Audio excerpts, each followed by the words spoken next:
I believe I have you now on the line, Ali.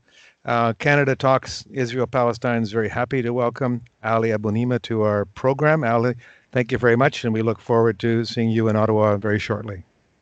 Thank you, likewise.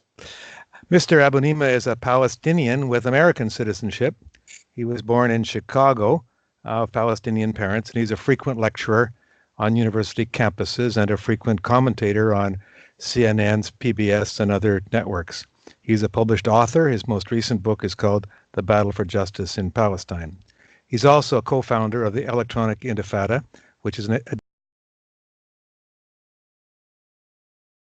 Ottawa at St. Paul University on Monday, the 11th of March. His topic is a bit provocative. His presentation is called The Two-State Solution is Dead. What next? Mr. Abunimah, welcome to the program. Thank you. It's a pleasure, Peter. I have to start off with asking you about what you mean by electronic intifada. I think for a lot of people who don't necessarily follow this closely, intifada means insurrection. It means bricks and stones and so on. What do you mean by an electronic intifada? Well, the word intifada is an Arabic word that Palestinians made famous in the 1980s, and it means uprising, and a very righteous uprising against a very brutal military occupation that by the time the first intifada had started had been going on for 20 years, but has now lasted 50 years in the occupied West Bank and Gaza Strip. So I'm aware that the media, particularly in North America, has distorted the meaning to mean terrorism. Of course, Israel very much has tried to do that too. So in naming our publication, our independent publication, the Electronic Intifada, when we founded it about 18 years ago, it was really to take back the word, and in the meaning of an uprising of information and analysis and truth that was not being put into the mainstream media. Okay. You're going to talk about why you think the two-state solution is dead. Why don't you just summarize for us your main argument? Why do you think it's no longer possible?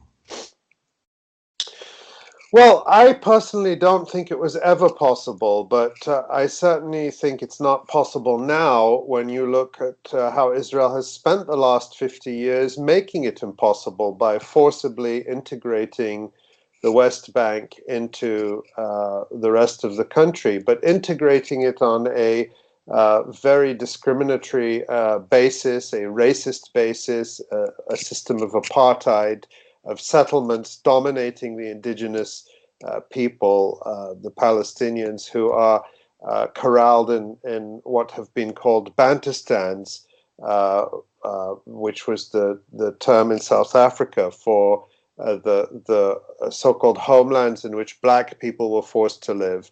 And by the way, the South African Bantustans were based very much on the Canadian model of indigenous reservations.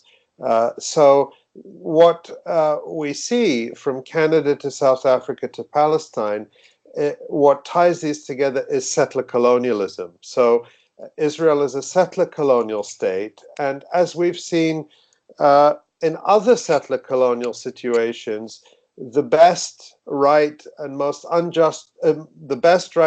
just way to unwind them is by recognizing the settler colonial past, recognizing the injustice it perpetuates in the present, and trying to undo it through equality and restitution, not further segregation and separation.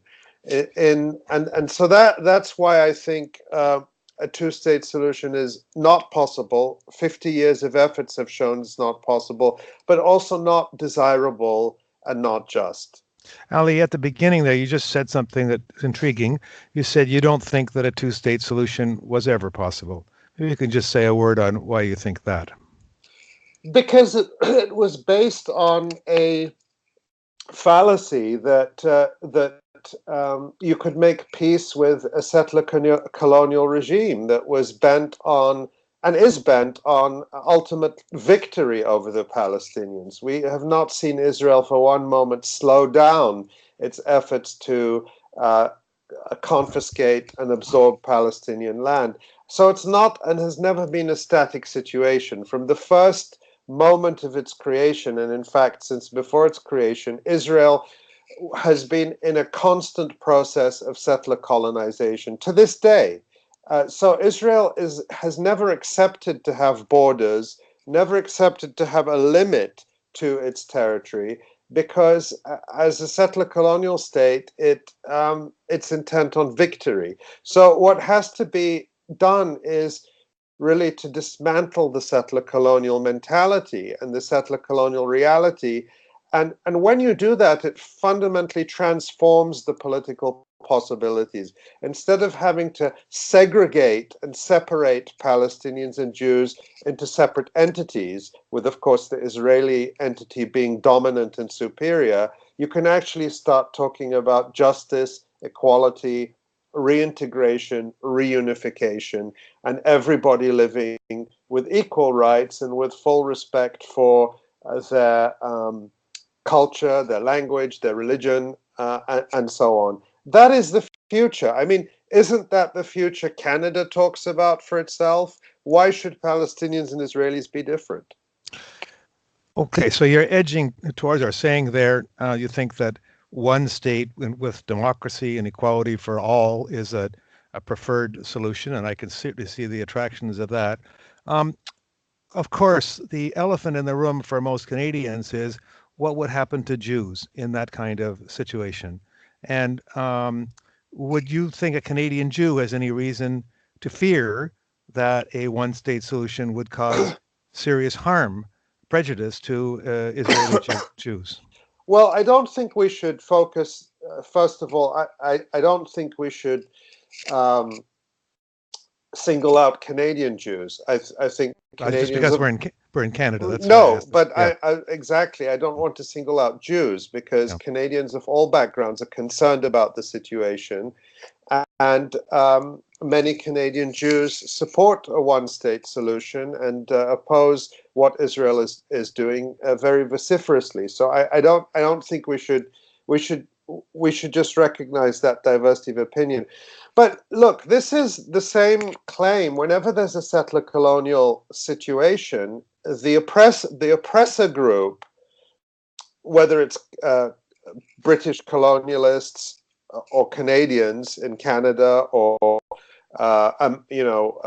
Europeans in North America generally, or in South Africa, the claim is always that it's the indigenous natives who represent the threat to the settler, and that the settler has to be terrified of the native, when the objective reality is that it is the settlers who have always been the threat to the lives, the land, the safety, the security of the indigenous people. And that's as true in Palestine, where Palestinians are murdered on a regular basis by Israelis in far, far greater numbers than Israelis have ever been killed or injured by Palestinians.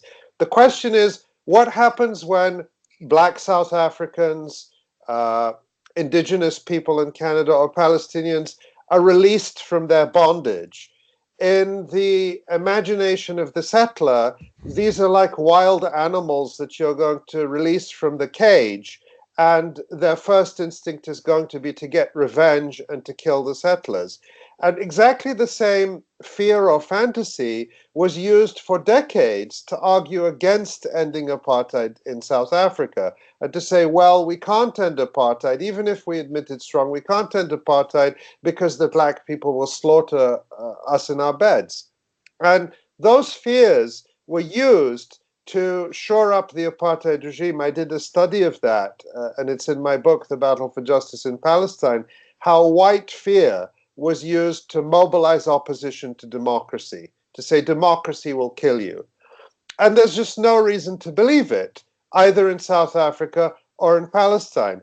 Palestinians of every political background including Hamas, by the way, have made clear we have no quarrel with Jews as Jews. We're interested in an end to the conflict. We're interested in the restoration of our rights. And so I just see no, it is a fear. For some, it is a visceral fear. But I think we mostly have to understand it as a product of the settler colonial imagination in which the indigenous or native people are dehumanized and cast as almost wild animals who have to be tamed or leashed. Mr. Abunimah, thank you very much. We look forward to hearing you come to Ottawa and develop your thesis more. We've invited lots of people. I've also particularly sent out some invitation to some liberal Zionist groups, and I've said, please come and we will provide respectful answers. And thank you very much for your time today. My pleasure. Thank you.